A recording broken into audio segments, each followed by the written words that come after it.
merah dan juga memakan daging dan penuh dengan darah waktu itu.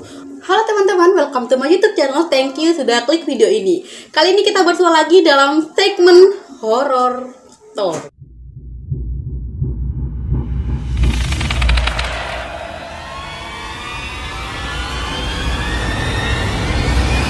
Malam Jumat ini kita kembali lagi dan aku akan membawakan sebuah kisah horor yang datangnya dari Jawa Timur, dan ini sempat menjadi kisah horor trending di Jawa Timur. Seperti apa kisahnya? Kita simak berikut ini. Cekidot. Mungkin sebagian besar teman-teman sudah tidak asing lagi dengan kasus yang bakal aku bawain pada malam Jumat ini, yakni kasus hantu Herlina yang menjadi teror di suatu pesantren. Nah, kasus ini berawal dari ketika Herlina, seorang santriwati aktif yang dikenal sebagai orang yang pendiam, cantik, dan juga tidak mudah bergaul. Suatu ketika dia tuh merasa bosen karena dia menjalani di dalam kehidupan pesantren, kehidupan sehari-harinya dia tuh nggak bahagia. Dia menjalani kehidupan di pesantren penuh dengan tekanan gitu. Sampai pada suatu ketika dia pengen banget gitu mendapatkan perhatian, dan dia berniat untuk mengambil salah satu cincin akik punya kiainya. Dan sebenarnya niatnya dia hanya untuk mendapatkan perhatian gitu. Tapi apa yang terjadi, malah dia dilaporkan ketika dia melakukan aksi pencuriannya, ditemukan oleh salah seorang pengurus dan akhirnya dia dilaporkan. Setelah dilaporkan, dia itu diancam untuk dihukum. Nah, ketika dia diancam dihukum, dia merasa takut dan pada akhirnya dia memutuskan untuk kabur dari salah satu pesantren itu.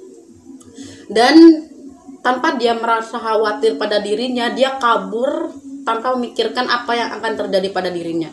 Dia kabur dalam perasaan tidak tenang dan pada akhirnya dia kecelakaan. Dia ditabrak oleh mobil dan akhirnya dia meninggal dalam keadaan mengenaskan. Orang tuanya yang mengetahui bahwa anaknya meninggal tertabrak oleh mobil itu nggak terima gitu. Apalagi orang tuanya tahu bahwa si Herlin ini kabur dari pondok pesantren hanya karena dituduh mencuri dan takut dihukum. Akhirnya orang tuanya tuh kesel dan merasa bahwa ini nggak adil. Orang tuanya tuh tidak terima anaknya mati dalam keadaan mengenaskan seperti itu. Dan orang tuanya ini nekat dan memutuskan untuk memanggil salah satu dukun yang menurut dia tuh sakti dan meminta agar Herlina ini dihidupkan kembali. Akhirnya si dukun ini memasukkan arwah yang tidak tenang dan gentayangan ke dalam tubuh si Herlin. Sampai pada akhirnya si Herlin itu bangkit dan kembali lagi ke salah satu pesantren itu. Karena pihak pesantren tidak tahu kalau si Herlin ini sudah meninggal, akhirnya pihak pesantren menerima si Herlin kembali dengan catatan agar si Herlin meminta maaf dan tidak mengulangi kesalahan yang sama. Karena biar bagaimanapun mencuri merupakan perbuatan yang tercela di dalam Islam. Akhirnya semua teman-temannya menerima kembali.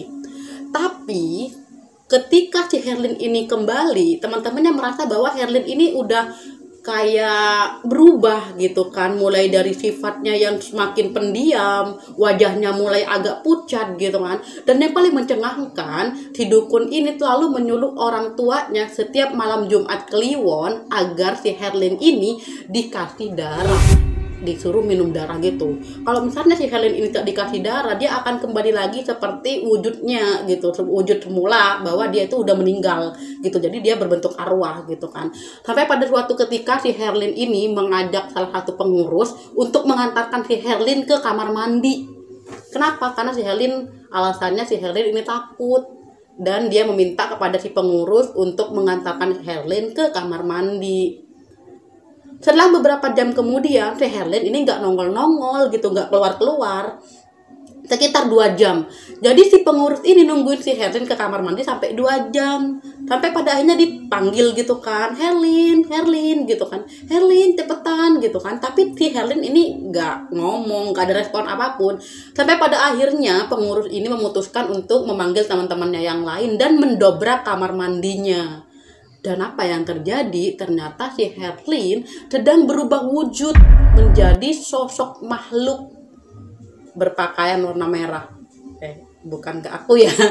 Jadi si Herlin ini ketika didobrak pintunya, dia sudah berubah menjadi wujud hantu berpakaian warna merah dan juga memakan daging dan penuh dengan darah waktu itu. Akhirnya teman-temannya itu teriak ketakutan dan langsung melaporkan kejadian itu kepada sang kiai. Oleh karena itu, sang kiai ini mengejar hantu si Herlin. Jadi si hantu si Herlin ini sama pihak kiai dikejar dan ditangkap menggunakan kekuatan gaib dan konon dimasukkan ke dalam sebuah botol. Katanya botol ini tidak boleh ditemukan oleh siapapun, jangan sampai ada orang yang menemukan apalagi sampai membuka botol ini.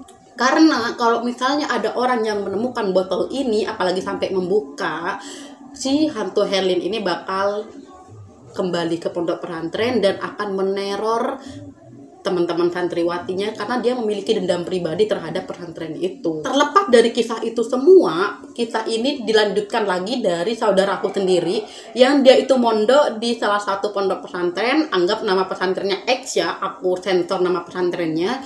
Konon kata mbakku, si Herlin ini dulu mondok di tempat itu, di pondoknya mbakku kayak gitu, saudaraku gitu kan. Saudaraku mondok di satu pesantren dan ternyata hantu si Herlin ini memang sudah beredar, dan ternyata si Herlin ini mondok di pondoknya saudaraku. Katanya si Herlin ini setiap bulan selalu dikirim oleh paket gitu kan. Jadi setiap bulan Herlin ini dikirimin paket berbentuk kardus gitu, tapi atas nama Herlin dari orang tuanya gitu. Tapi ternyata si Herlin ini suka makan daging di kamar mandinya gitu. Sampai sekarang nih kata saudaraku, kamar mandi yang ditempati Herlin buat makan daging itu masih ada dan dikasih tanda agar teman-teman santriwati nggak mandi di sana gitu. Dan bahkan mbakku pernah mandi di sana untuk ngambil wudhu juga, dan di dalam kamar mandi itu penuh dengan tai cicak katanya kayak gitu. Akhirnya mbakku nggak pernah lagi mandi di sana. Dan bahkan jam 3 malam mbakku pernah ke tempat itu karena udah kebelet pipis gitu kan. Apa yang terjadi? Ternyata gantungan baju itu gerak sendiri gitu. Dan akhirnya mbakku kabur dan nggak pernah lagi ke kamar mandi yang itu. Dan bahkan pada akhirnya kasus tentang Herlin ini diketahui oleh kiai dan nyai yang ada di pondoknya mbakku gitu. Jadi pada suatu ketika kasus si Herlin ini yang sering makan dan bawa daging ke kamar mandi di pondok saudaraku ini diketahui oleh pengasuh, dan sejak saat itu diberhentikan